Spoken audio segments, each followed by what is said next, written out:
semua, gimana kabarnya? Kembali lagi ya, kita ibadah online di hari ini. Nah, adik-adik sudah siap ibadah online semuanya?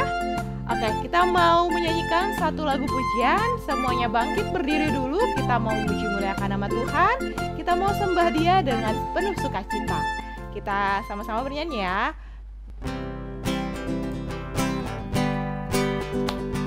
Boleh sambil tepuk tangan?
Adik-adik, sebelum kita mulai untuk beribadah, kita mau siapkan hati dan pikiran kita mau bersatu dalam doa.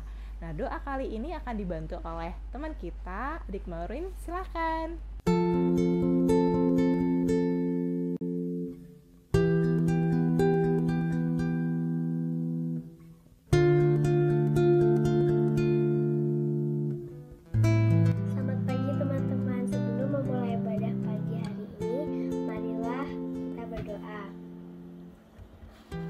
Yesus yang baik, terima kasih buat kasih-Mu. Hari ini kami akan memulai ibadah kami meskipun secara online. Kiranya Tuhan menyertai ibadah kami dari awal hingga akhir. Dalam nama Tuhan Yesus kami berdoa. Amin.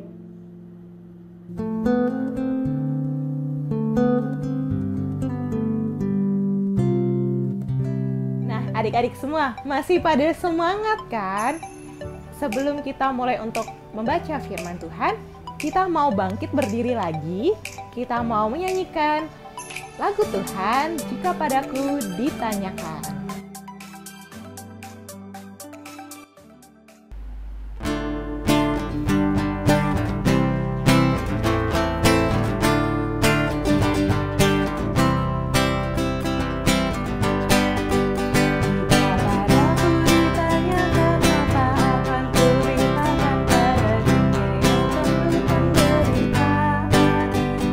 Sampaikan kabar baik pada orang-orang miskin.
Adik-adik semua, sebelum kita mulai untuk firman Tuhan, kita mau siapkan hati dan pikiran kita. Kita siapkan Alkitab kita, dan kita mau nyanyikan lagi satu lagu pujian, Selidiki Aku.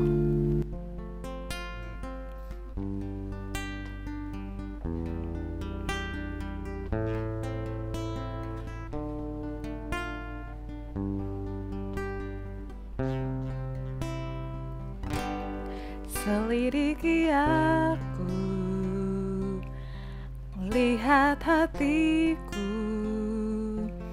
apakah ku sungguh mengasihimu, Yesus. Kau yang Maha tahu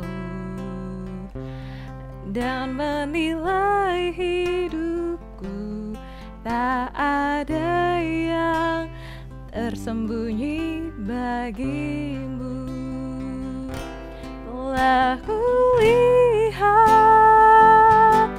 kebaikanmu yang tak pernah habis di hidupku. Ku berjuang sampai akhirnya kau dapati aku tetap setia.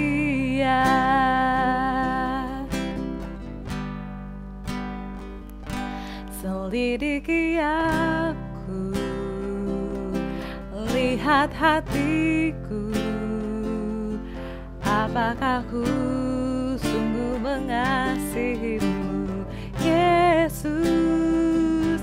Kau yang Maha tahu dan menilai hidupku, tak ada yang tersembunyi bagimu. Telah kulihat kebaikanmu yang tak pernah habis di hidupku. Ku berjuang sampai akhirnya kau dapati aku tetap setia. Berjuang sampai akhirnya kau dapati aku tetap setia.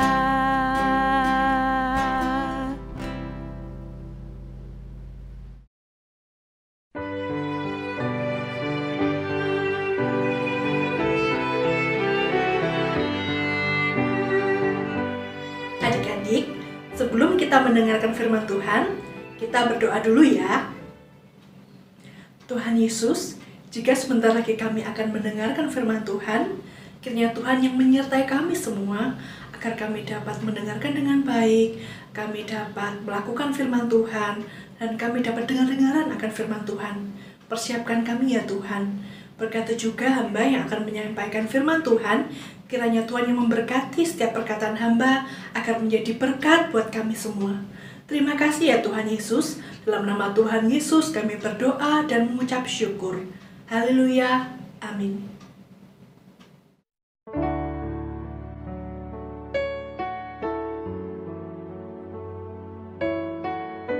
Teman-teman, mari kita membaca Alkitab dari kitab Daniel pasal 5 ayat 1 sampai 30. Daniel 5 ayat 1 sampai 30. Tulisan di dinding. Raja Belsazar mengadakan perjamuan yang besar untuk para pembesarnya, 1.000 orang jumlahnya, dan di hadapan 1.000 orang itu ia minum minuman anggur. Dalam kemabukan anggur, Belsazar menitahkan orang membawa perkakas dari emas dan perak yang telah diambil oleh Nebukadnezar, ayahnya, dari dalam bait suci di Yerusalem, supaya raja dan para pembesarnya, para istri dan para gundik mereka minum dari perkakas itu.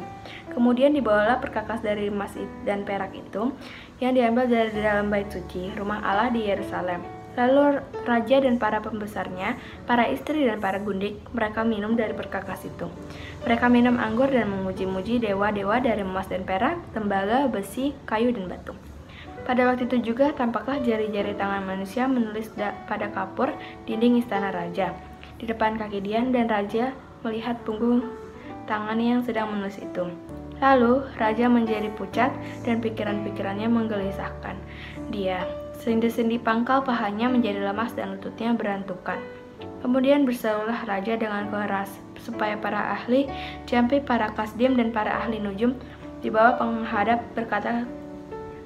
Berkatalah raja kepada para orang bijaksana di Babel itu, "Setiap orang yang dapat membaca tulisan ini dan dapat memberitahukan maknanya kepadaku, kepadanya akan dikenakan pakaian dari kain ungu dan lehernya akan dikalungkan rantai emas.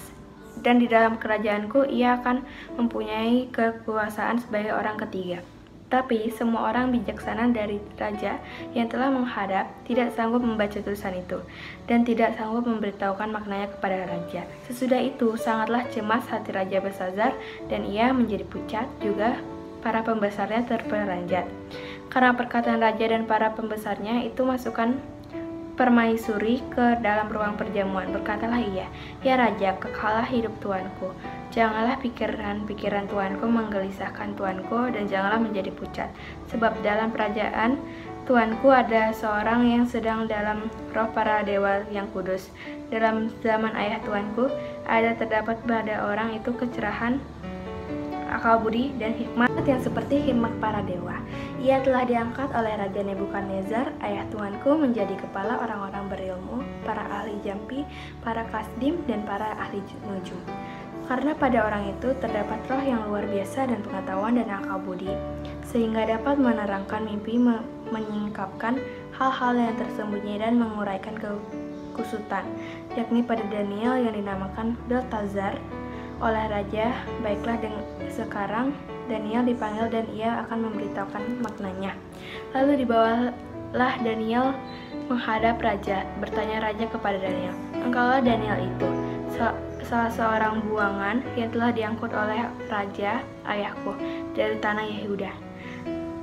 Telah kudengar tentang engkau, bahwa engkau penuh dengan roh para dewa, dan bahwa padamu terdapat kecerahan, akal budi, dan hikmat yang luar biasa. Kepadaku telah dibawa orang-orang bijaksana, para ahli jampi, supaya mereka membaca tulisan ini dan memberitahukan maknanya kepadaku. Tetapi mereka tidak sanggup mengatakan makna perkataan itu. Tapi telah kudengar tentang engkau, bahwa engkau dapat memberikan makna dan dapat menguraikan kekusutan. Oleh sebab itu, jika engkau dapat membaca tulisan itu dan dapat memberitahukan maknanya kepadaku, maka kepadamu akan dikenakan pakaian dari kain ungu dan pada lehermu akan dikalungkan rantai emas. Dan dalam kerajaan ini engkau akan mempunyai kekuasaan sebagai orang ketiga." Kemudian Daniel menjawab raja, "Tahanlah hadiah tuanku, berikanlah pemberian tuanku kepada orang lain. Namun demikian aku akan membaca tulisan itu bagi raja dan memberitahukan maknanya kepada tuanku. Ya tuanku raja, Allah yang maha tinggi telah memberikan kekuasaan sebagai raja, kebesaran, kemuliaan, dan keluhuran kepada Nebukadnezar, ayah tuanku. Dan oleh karena kebesarannya yang telah diberikannya kepadanya itu, maka takut dan gentarlah terhadap dia orang-orang dari segala bangsa, suku, bangsa, dan bahasa. Bunuhnya siapa yang dikehendakinya, dan biarkannya hidup siapa yang dikehendakinya. Ditinggikannya siapa yang dikehendakinya, dan direndahkannya siapa yang dikehendakinya. Tetapi ketika ia menjadi tinggi hati dan keras kepala, sehingga berlaku terlalu angkuh, maka ia dijatuhkan dari tahta kerajaan, dan kemuliaannya diambil daripadanya. Ia dihalau dari antara manusia, dan hatinya menjadi sama seperti hati binatang. Dan tempat tinggalnya ada di antara keledai hutan, kepadanya diberikan makanan rumput seperti kepada lembu, dan tubuhnya basah oleh embun dari langit. Sampai ia mengakui bahwa Allah yang maha tinggi berkuasa atas kerajaannya manusia, dan mengangkat siapa yang kehendakinya untuk kedudukan itu. Tetapi tuanku Belsazar, anaknya, tidak merendahkan diri, walaupun tuanku mengetahui semuanya ini. Tuanku meninggikan diri terhadap yang berkuasa di surga. Perkakas dari baitnya dibawa orang kepada tuanku. Lalu tuanku serta para pembesar tuanku, para istri dan para gundik tuanku telah minum anggur dari perkakas itu. Tuanku telah memuji-muji dewa-dewa dari perak dan emas, dari tembaga, besi, kayu, dan batu, yang tidak dapat melihat atau mendengar atau mengetahui, dan tidak tuanku muliakan Allah, yang menggenggam nafas tuanku dan menentukan segala jalan tuanku. Sebab itulah punggung tangan itu dan dituliskan tulisan ini. Maka inilah tulisan yang tertulis itu. Mene teke ovarsin, dan inilah makna perkataan itu. Mene masa pemerintahan Tuanku dihitung oleh Allah yang telah diakhiri. Tekel Tuanku ditimbang dengan neraca dan didapati terlalu ringan. Peres kerajaan Tuanku dipecah dan diberikan kepada orang Media dan Persia. Lalu atas titah Belshazzar dikenakanlah kepada Daniel pakaian dari kain ungu, dan pada lehernya dikalungkan rantai emas, dan dimaklumkanlah tentang dia bahwa dia dalam kerajaan ia akan mempunyai kekuasaan sebagai orang ketiga. Pada malam itu juga terbunuhlah Belshazzar, raja orang Kasdim itu. Demikian firman Tuhan. Takut. Adik-adik, dalam hidup ini pasti pernah merasakan takut karena pengalaman yang menakutkan. Tak terkecuali kakak. Nah, adik-adik, suatu ketika kakak pulang dari gereja, tik gitu. Bukalah pintu rumah, nyek. Kakak syok, adik-adik. Loh, kenapa? Di situ tersebutlah seekor tokek. Tokek itu sejenis cicak, tapi besar. Jadi tokek yang kakak lihat itu segini, adik-adik. Bayangkan betapa syok dan takutnya kakak ada binatang segede itu. Nah, adik-adik, kakak berusaha menenangkan diri. Terus kakak berpikir, aku harus lari nih. Kakak lari supaya menjauhi tokek tersebut.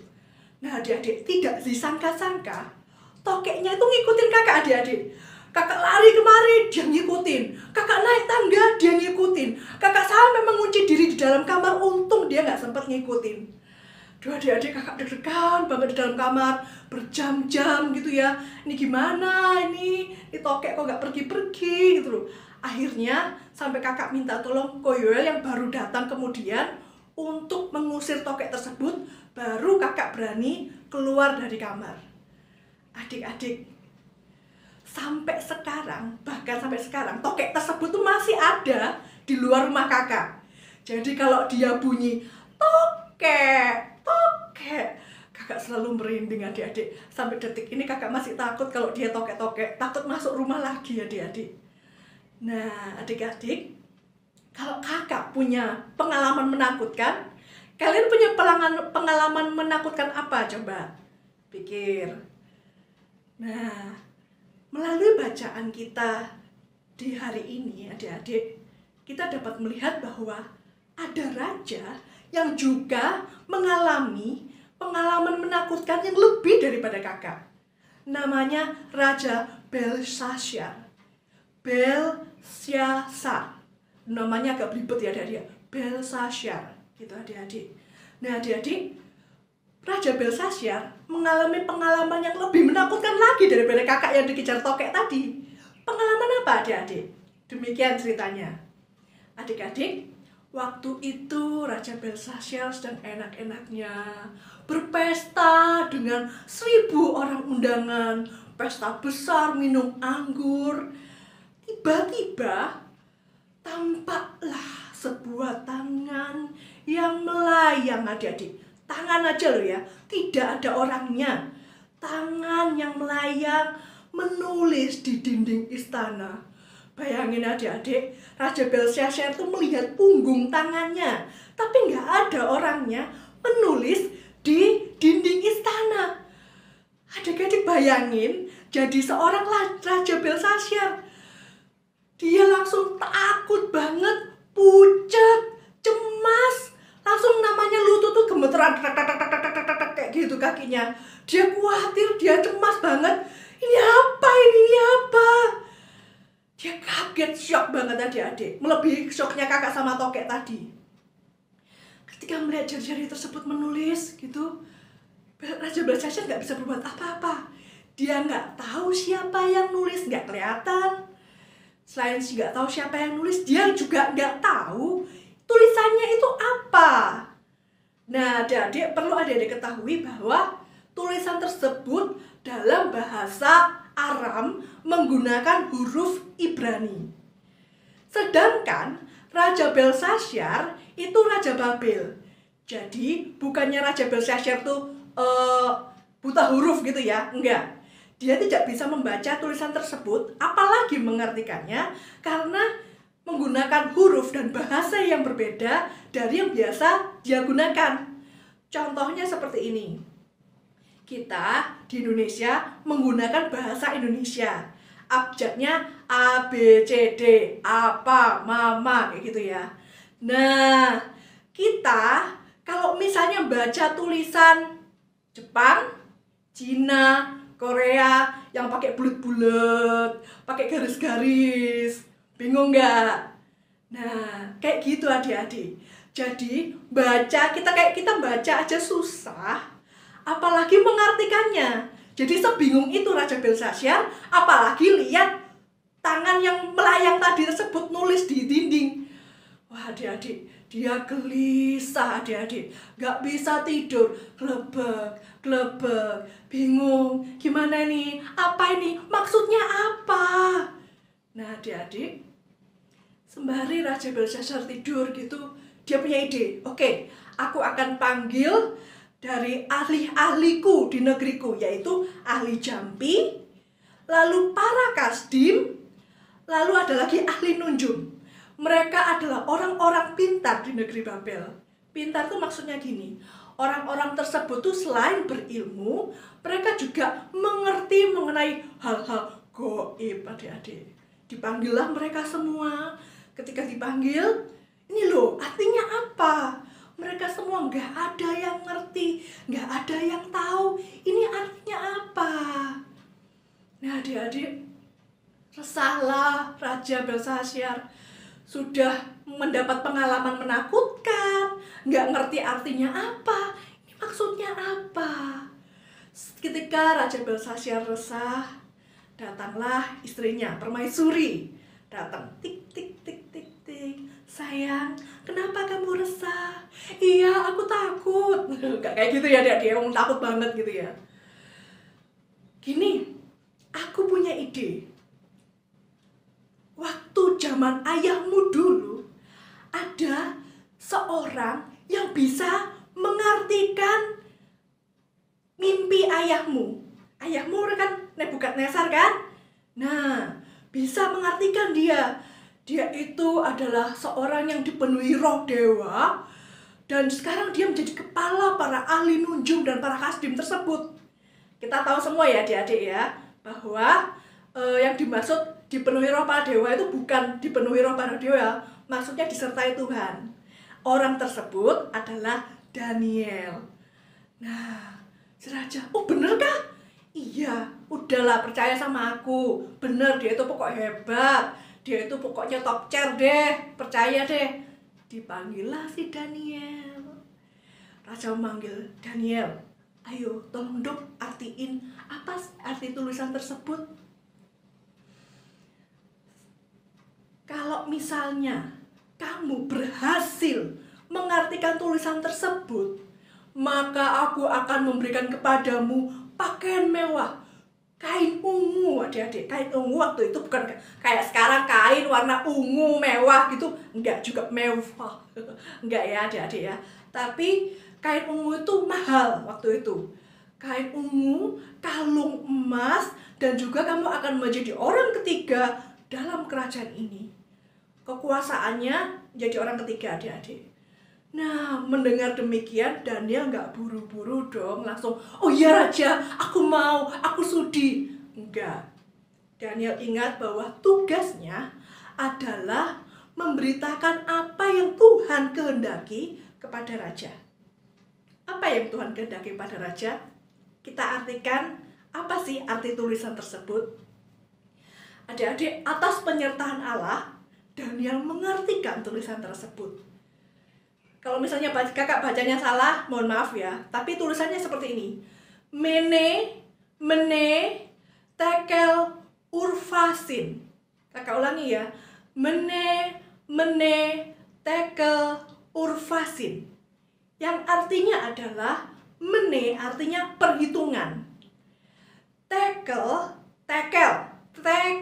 artinya berat. Dan peres dari akar katanya ufarsin berarti pembagian. Loh, artinya apa kak? Gini, artinya adalah masa pemerintahan Raja Belsasyar akan berakhir dan kerajaan akan pecah menjadi dua dan akan diserahkan kepada bangsa Media dan Persia. Lalu Daniel melanjutkan lagi bahwa Raja, ketika ayahmu dulu, Raja Nebukadnezar, diberikan oleh Allah kekuasaan, kemuliaan, bangsa-bangsa tunduk kepada ayahmu. Tapi apa yang ayahmu lakukan? Ayahmu bukannya malah memuliakan Tuhan, tapi ayahmu malah menjadi sombong, tinggi hati. Akhirnya apa? Tuhan menjatuhkan dia dan mencabut semuanya itu daripadanya. Itu ayahmu. Tapi kamu, Raja Belsasyar, anaknya Nebukadnezar, kamu tidak belajar dari ayahmu. Kamu tidak hanya menyombongkan diri, tapi kamu juga menghina Allah dengan cara kamu menggunakan perkakas-perkakas emas dan perak dari bait Allah. Kamu gunakan untuk minum anggur, untuk mabuk, untuk kamu mabuk bersama dengan para pembesarmu, para gundik dan istrinya. Dan kalian memuji dewa-dewi yang dari emas, perak, dan tembaga. Dan itu membuat Allah marah kepada kalian. Karena itu kalian diperingatkan melalui tulisan tersebut.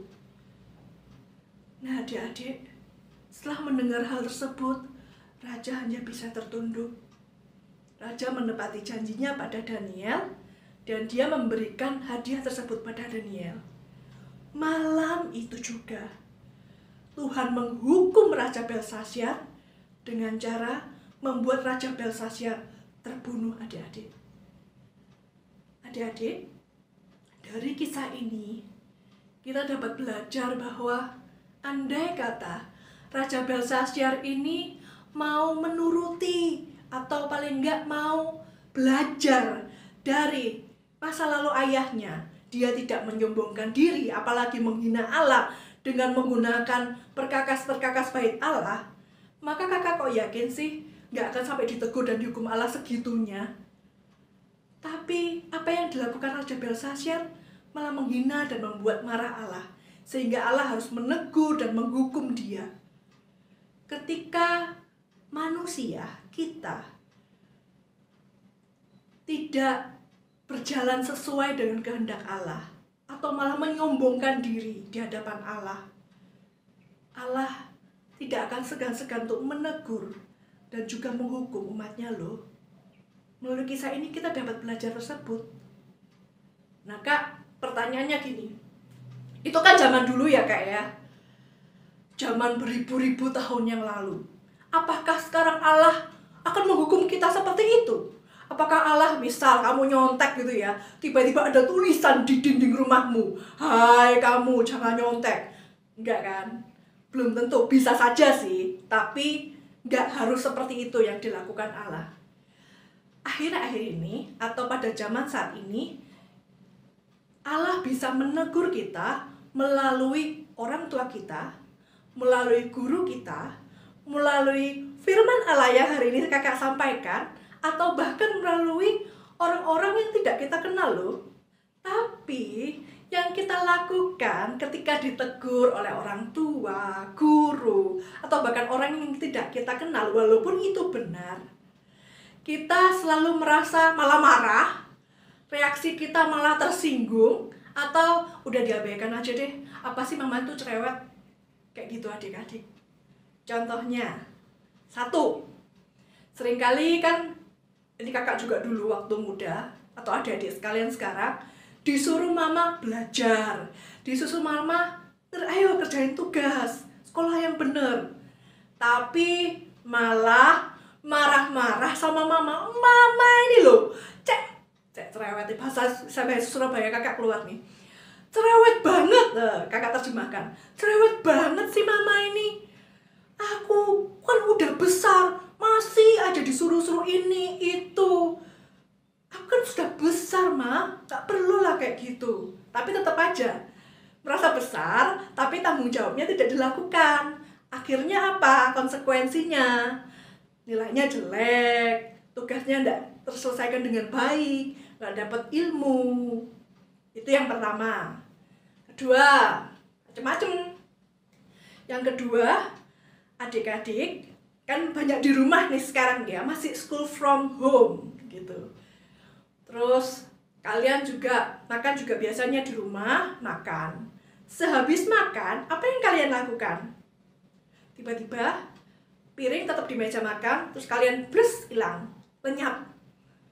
Nah, padahal mama sudah ngomong bahwa, Dek, kalau habis makan, piringnya ditaruh di tempat cuci piring, minim. Taruh di tempat cuci piring terus sudah membantu mama loh. Taruh di tempat cuci piring, lalu cucilah piringmu sendiri. Dengan begitu kamu akan membantu mama.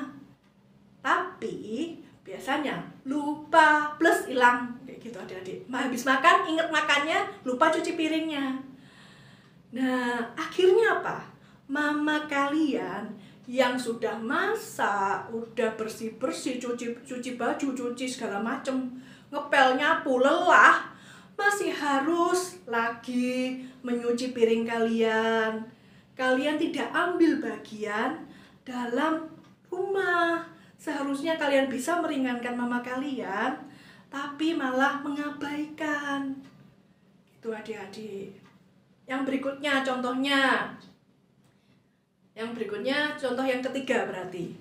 Nah adik-adik, ini kakak sedih nih. Kakak sering kali melihat anak-anak SMP atau di bawah umur, di bawah 17 gitu ya, itu sudah naik motor sendiri, nyetir motor sendiri ya. Padahal menurut ketentuan Republik Indonesia, menyetir kendaraan bermotor itu harus 17 plus. Kalau kalian sudah punya KTP, punya SIM, baru kalian bisa mengendarai kendaraan bermotor. Tapi di jalan-jalan kakak juga melihat bahwa anak-anak tersebut sudah mengendarai kendaraan bermotor di bawah umur, plus nggak pakai helm pula. Nah, biasanya kena tegur oleh Pak Polisi, alias ditilang. Aduh adik-adik, itu sampai celaka gimana ya. Karena kakak itu sampai ngelus dada kayak gitu loh. Ditegur, sudah tahu aturannya, tapi tetap aja seperti itu. Yang berikutnya, contoh terakhir. Nah adik-adik, di masa pandemi ini kan selalu digaungkan bahwa untuk menjaga jarak, menggunakan masker, mencuci tangan. Nah, sering kan kita dengar tahu. Lalu, apakah kalian melakukan? Nah, itu pertanyaannya. Apakah dilakukan adik-adik? Kadang, iya kok aku pakai masker. Tapi kadang lupa. Ngomong sama orang lain atau gimana, buka taruh sini. Maskernya di dagu adik-adik. Apakah dagunya yang bernafas? Kayak gitu. Kayak gitu adik-adik. Oh iya, kakak jadi inget. Kakak pernah menjumpai bahwa kakak itu lewat di sebuah warung, isinya penuh dengan anak-anak SMA yang baru lulus. Bajunya itu, kenapa kakak bisa tahu baru lulus ya? Bajunya itu penuh dengan coret-coretan. Waduh, habis kelulusan coret-coret bajunya. Gak cuman itu, mereka ngumpul dalam satu warung di masa pandemi, gak pakai masker, gak jaga jarak, ketawa ketiwi, itu dropletnya kemana-mana itu adik-adik. Kakak bayangin cuma satu hal gini, andai kata ada satu dari mereka yang terinfeksi COVID-19, aduh, itu satu warung itu kena semua itu. Dropletnya kemana-mana, ketawa, wah, minum, makan segala macam tanpa jaga jarak. Aduh adik-adik, sedih ya. Kita tahu protokol kesehatan, kita tahu apa yang harus dilakukan, banyak digaungkan, tapi seringkali ketika diingatkan atau ditegur, mana mau digitukan, menolak, mendengarkan, menolak untuk mentaati, tidak dengan rendah hati mau melakukannya. Mari kita pikirkan baik-baik adik-adik. Adik-adik, kakak pernah jadi seumur kalian Kakak tahu rasanya menjadi anak yang baru besar. Rasanya itu merasa besar, gak pengen diperlakukan seperti anak kecil lagi. Gengsi kalau ditegur, gak pengen diatur-atur, gak pengen disuruh ini itu, gak pengen, apa sih, bawel banget orang-orang di sekitar itu. Kita merasa bahwa, oh merasa benar deh pokoknya. Tapi ingatlah adik-adik, bahwa seiring berjalannya dengan waktu, kakak sadar bahwa apa yang ditegurkan, apa yang dinasehatkan, apa yang diingatkan oleh orang-orang di sekeliling kakak, itu adalah untuk kebaikan, untuk kesehatan, untuk supaya kakak hidup lebih baik lagi. Kita hanya butuh kerendahan hati untuk menerima, mendengarkannya, dan melakukannya kok. Sebenarnya semudah itu. Seperti Raja Belshazzar tadi, sebenarnya andai kata dia mau belajar, dia nggak akan sampai dihukum Tuhan seperti itu. Nah, bagaimana dengan kita? Apakah kalian masa sih mau sampai, bukan kakak nakutin, ini contoh, masa sih kalian harus dihukum dulu kayak Raja Belshazzar, baru mau mendengarkan teguran, baru mau menghiraukan perintah dari Tuhan melalui orang tua, guru, dan firman Tuhan? Apakah perlu seperti itu? Kakak harap kita semua bisa merenungkannya dengan baik. Tuhan memberkati. Amin.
Selamat hari Minggu adik-adik. Sampai jumpa ke ibadah online selanjutnya. Sebelum kita menutup ibadah hari ini, kita mau ambil saat teduh dimulai.